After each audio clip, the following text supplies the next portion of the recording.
बिस्मिल्लाहिर्रहमानिर्रहीम।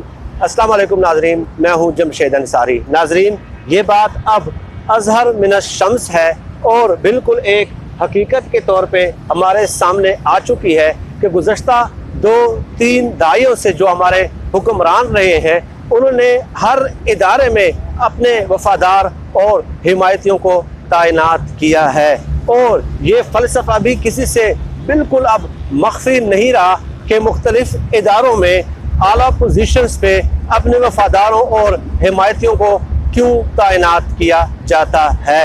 चुनांचे आप देख लें, जब पनामा पेपर्स के इंकशाफात हो रहे थे तो उस वक्त चेयरमैन नैब जो थे वो कमर जमान चौधरी साहब थे और उसको जब सुप्रीम कोर्ट ने बुलाया और उनसे कहा कि ये पनामा पेपर्स के इंकशाफात हुए हैं, ये आपकी जिम्मेदारी थी, आपकी ड्यूटी थी, आपका काम था, आपकी आईनी जिम्मेदारी थी, कानूनी जिम्मेदारी थी, आपने इस पे एक्शन क्यों नहीं लिया। तो चेयरमैन नैब कमर जमान चौधरी ने उस वक्त अदालत के सामने खड़े होकर बिल्कुल इनकार कर दिया था। ऐसे ही आप देख लें कि एक थे जफर हिजाजी साहब, उन्होंने भी ऐसे ही बाकायदा जो पाकिस्तान के जो रियासती इदारे हैं, जो इन्वेस्टिगेटिव इदारे हैं, उन्हें रिकॉर्ड देने से इनकार कर दिया था।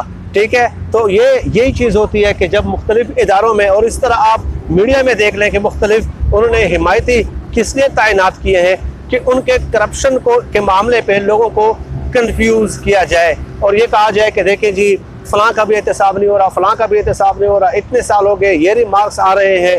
ठीक है, और उनके करप्शन को एक जैसे लोगों को कंफ्यूज करके उनको एक जवाब बख्शना होता है, इसलिए मुख्तलिफ इदारों में वफादार और हिमायती तैनात किए जाते हैं। चुनांचे मैंने सोचा कि चंद मिसालें एक वीडियो में, उसका अहाता मुमकिन नहीं है कि शरीफ ख़ानदान पे शुरू से लेके आज तक इदारे जो हैं, पाकिस्तान के मुख्तलिफ इदारे, वो कैसे मेहरबान रहे हैं और कैसे उन पर नवाजिशात होती रही हैं। ठीक है, और ये किताबों का हिस्सा है, रिकॉर्ड का हिस्सा है। तमाम जगहों पे ये वाक़यात जो है, ये जो सबूत है मैं आप लोगों के सामने पेश कर रहा हूँ, वो आप देख सकते हैं। चंद सीधे मिसालें मैं पेश करता हूँ और ये जो मेरा जो सिलसिला है ये 2-3 वीडियोस में ही शायद मुकम्मल होगा। सबसे पहले नाजरीन, 1900 माजी में वज़ीर-ए-आज़म नवाज शरीफ के खिलाफ होने वाली अदालती कार्रवाइयों पर नज़र डालें तो उनके खिलाफ सबसे पहली कार्रवाई 23 साल कबल बेनज़ीर भुट्टो के दूसरे दौरे हुकूमत में हुई, जब अक्टूबर 1994 में उनके और उनके ख़ानदान के खिलाफ रमज़ान शुगर मिल्स के हवाले से लाहौर हाई कोर्ट में दरख्वास्त दायर की गई। इस केस में शरीफ ख़ानदान पर रकम की खुर्द और गैर मजाज इस्तेमाल का इल्ज़ाम था और उसकी तफ्तीश security and exchange commission of Pakistan ने की थी। ताहम 20 साल बाद यानी सन 2014 में यह मामला रफा दफा हो गया। इसके अलावा 1994 में ही नवंबर के महीने में वफाकी तहकीकाती इदारे FIA ने हुदैबिया पेपर मिल्स और हुदैबिया इंजीनियरिंग कंपनी के खिलाफ खुसूसी अदालत में चालान जमा कराया, जिसमें नवाज शरीफ पर धोखाधड़ी और रकम खुर्द बुर्द करने के इल्ज़ामात लगाए गए थे।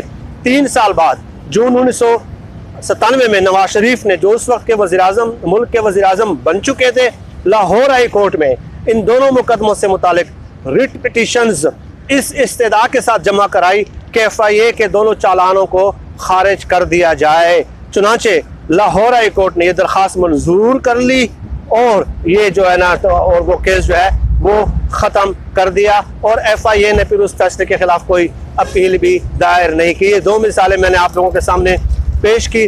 कौमी एहतसाब ब्यूरो ने 1999 और 2000 के अवाइल में नवाज शरीफ के खिलाफ कुल 28 मुकदमात शुरू किए थे, जिसमें से 15 नाकाफी शवायद की वजह से अगले 4 बरसों में खारिज हो गए। ठीक है, जबकि जो 9 मुकदमात थे वो ताहाल ज़ेरे तफ्तीश है और उनमें से 1-2 का ही नाज़रीन फैसला सिर्फ हो चुका है। इसके अलावा आगे चाहें रायवेंड के स्टेट केस है, रायवेंड स्टेट केस, ये 3 मिसालें मैंने आप लोगों के सामने पेश की और इसके अलावा 3 या 4 मेरे ख्याल में पेश की है। इसके अलावा रायवेंड स्टेट केस है। इस मामले का ताल्लुक जाती उम्रों में 401 कनाल ज़मीन पर 1992 से 1999 के दरमियान शरीफ ख़ानदान की रिहाइश गाह और दीगर इमारात की तामीर के हवाले से था और इसमें मियां नवाज शरीफ और उनकी वालदा शमीम अख्तर मुल्ज़िमान थे। ठीक है, इस रेफरेंस में नवाज शरीफ पर इल्ज़ाम लगाया गया कि उन्होंने तामीराती सरगर्मियों के लिए जो रकम अदा की वो उनके ज़ाहिर करदा असासों से मुताबिकत नहीं रखती थी। अच्छा जी, इन दोनों रेफरेंसेस की समाअत नवाज शरीफ की मुल्क बदरी के बाद रोक दी गई। और जब 2013 में नवाज शरीफ तीसरी मरतबा बरसर इक़्तिदार आए तो उनके दौर में, इस दौर में यानी कि 2013 में लाहौर हाई कोर्ट ने मार्च 2014 में ये दोनों मुकदमात खारिज कर दिए। हैरान कुन तौर पर मजबूत शवाहिद होने के बावजूद नैब की जानिब से इस अखराज पर सुप्रीम कोर्ट में कोई अपील दायर नहीं की गई। और इसके अलावा आगे चले इत्तेफाक फाउंड्री कर्जा केस, इस मुकदमे में नैब ने शरीफ खानदान पर बैंकों के 3 अरब और 80 करोड़ रुपए के कर्जों की अदम अदायगी का इल्ज़ाम लगाया था, ठीक है, और कहा था कि अदायगी से बचने के लिए कंपनी ने जानबूझकर खुद को दिवालिया जाहिर किया। इत्तेफाक फाउंड्री की फरोख्त से हासिल शुदा रकम की बैंकों को अदायगी के बाद ये मुकदमा भी फरवरी 2015 में लाहौर हाई कोर्ट ने खारिज कर दिया, ठीक है। अब ये 4-5-6 मिसालें मैंने आप लोगों को दी कि कैसे पाकिस्तान के रियासती इदारों ने इनको सपोर्ट दी है और फेवर दी है। आगे चलें जी, आगे चलें। जैसे मैंने कहा कि 2-3 वीडियोस का ये मटेरियल होगा। हाई जैकिंग के सिलसिले में नवाज शरीफ को जिस मुकदमे में मुलविस किया गया था उसके बाकी मुल्ज़मान में शहबाज शरीफ, साबिक़ वज़ीर आला सिंध गौस अली शाह, शाह खाकान अब्बासी शामिल थे। इन तमाम अफराद पर किसी न किसी हैसियत में आर्मी चीफ के जहाज़ को मुल्क में उतरने की इजाज़त न देने का इल्ज़ाम था। जज रहमत हुसैन जाफरी ने अप्रैल 2000 में इसी केस में उम्र कैद की सज़ा सुनाई। इस अदालती फैसले के 1 साल बाद एक और अदालत ने नवाज शरीफ को बदनवानी के इल्ज़ाम में 14 साल सज़ा और 21 साल के लिए नाअहल किया। नवाज शरीफ को यह सज़ा अटक के किले में सुनाई गई। खैर, फिर बाहर जाने की बात हुई, कतर, लबनान, अमेरिका वगैरह ने सिफारिश की नवाज शरीफ को रिहा कर दे।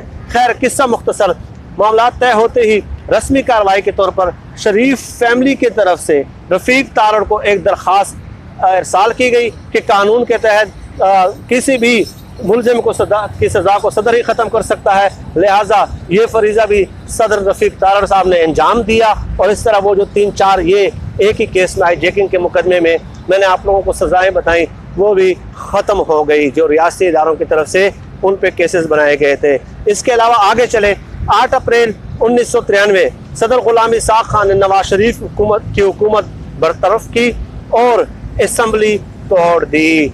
जनरल आसिफ नवाज की पुरअसरार मौत के बाद नए आर्मी चीफ के तकर्री के अख्तिलाफ पर चुनाचे चीफ जस्टिस नसीम, यानी कि ये जो 8 अप्रैल 1993 को जो असम्बली तोड़ी थी नवाज शरीफ की बर्दाश्त की थी, उसमें उमूमन ये कहा जाता है कि जनरल आसिफ नवाज साहब की पुरअसरार मौत के बाद जो है ना वो नए आर्मी चीफ के तकर्री पे सदर और वज़ीर आज़म में इख्तिलाफात थे कि किसको होना चाहिए किसको नहीं होना चाहिए। चुनाचे जस्टिस नसीम हसन शाह की सरबराही में एक बड़े बेंच ने नवाज शरीफ के केस की समाअत की और 26 मई 1993 को नवाज शरीफ की हुकूमत और असम्बली बहाल कर दी। इस बहाली के हुक्म पर जस्टिस सजाद अली शाह ने, जिस पे बाद में सुप्रीम कोर्ट पे नवाज शरीफ साहब ने हमला भी किया और उनको सुप्रीम कोर्ट के पिछले दरवाजे से भागने पे मजबूर किया, ठीक है, और उसके बावजूद भी नवाज शरीफ साहब को सुप्रीम कोर्ट ने कुछ नहीं कहा, तो इन्हें अदालत की रस्मी कार्रवाई हुई और चंद एक लोग जो है ना वो गिरफ्तार हुए और बस वो मामला रफा दफा हो गया। खैर, इस बहाली के हुक्म पे जब उसको बहाल किया गया नवाज शरीफ साहब की हुकूमत को जो ग़ुलाम इसाक़ खान ने बरतरफ की थी, जस्टिस सजाद अली शाह ने इख्तिलाफ लिखा कि सिंध के 2 वज़ीर आज़म की हुकूमत को सुप्रीम कोर्ट ने बहाल नहीं किया, लेकिन पंजाब के वज़ीर आज़म की हुकूमत सुप्रीम कोर्ट ने बहाल कर दी। बेनज़ीर भुट्टो ने उस वक्त इस फैसले को चमक का नतीजा करार दिया।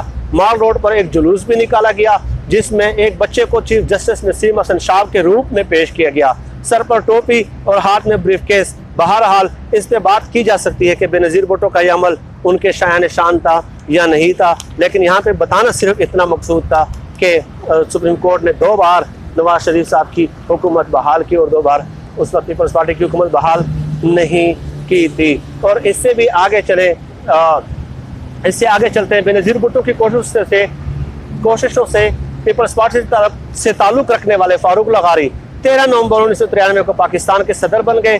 5 नवंबर 1996 को बेनज़ीर हुकूमत बरतरफ की गई और असम्बली भी तालील हुई। बेनज़ीर ने सदारती हुक्म के खिलाफ पटिशन सुप्रीम कोर्ट में दायर की। बेंच ने बेनज़ीर की पटिशन खारिज कर दी। नवाज शरीफ दोबारा वज़ीर आज़म बन गए।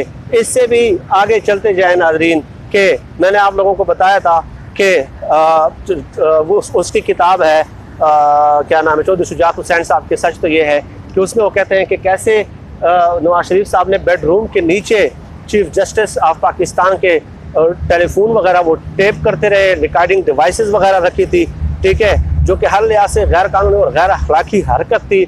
लेकिन चीफ जस्टिस सजाद अली शाह ने उस वक्त ठान ली थी कि मैं प्रेस कॉन्फ्रेंस करूंगा, लेकिन लोग दरमियान में आ गए और वो मामला भी कि चीफ जस्टिस के बेडरूम तक की भी नवाज शरीफ साहब निगरानी करते रहे, चीफ जस्टिस साहब पाकिस्तान के, वो मामला भी रफा दफा हो गया और उस पर कोई एक्शन नहीं हुआ, कोई समोटो नहीं हुआ, कोई सजा नहीं हुई, कोई कानून हरकत में नहीं आया। तो ये 9-10 मिसालें थी जो मैंने आप लोगों की खिदमत में पेश की थी और ये तारीख़ का हिस्सा है, रिकॉर्ड का हिस्सा है, किताबों का हिस्सा है, मुअर्रिखीन का हिस्सा है, हमारे तसानीफ़ का हिस्सा है, कालमों का हिस्सा है, अखबारात का हिस्सा है। ये कोई मैं अपनी तरफ से बात नहीं कर रहा। तो ये जो सवालात है कि इदारों ने हमेशा, एक बार एतजाज़ हसन साहब ने भी कहा था कि जो पाकिस्तान की जो जुडिशरी है या दूसरे इदारे हैं उनमें शरीफ ख़ानदान के लिए एक इंस्टीट्यूशनल सिंपैथी है, मौजूद है। ये एतजाज़ हसन साहब ने भी कहा था जब मैं टीवी चैनल में था और हमारे प्रोग्राम में ही उन्होंने ये कहा था। फिर तारीख़ के चंद वाक़यात हैं जो मैंने आप लोगों के सामने पेश किए कि कैसे इदारे सिर्फ़ और सिर्फ शरीफ ख़ानदान को जो है ना वो हिमायत करते रहे हैं, ठीक है। और ये बातें मैंने अपनी तरफ से नहीं की। आज के लिए मेरे ख्याल में इतना ही काफ़ी है नाज़रीन। इस पर मज़ीद आपसे बात होती रहेगी। आप सब लोग अपना बहुत बहुत ख्याल रखिएगा और मुझे अपनी दुआओं में खुसूसी तौर पर याद रखिएगा। अल्लाह हम सब कामयाब नासिर और पाकिस्तान जिंदाबाद। अल्लाह हाफ़िज़।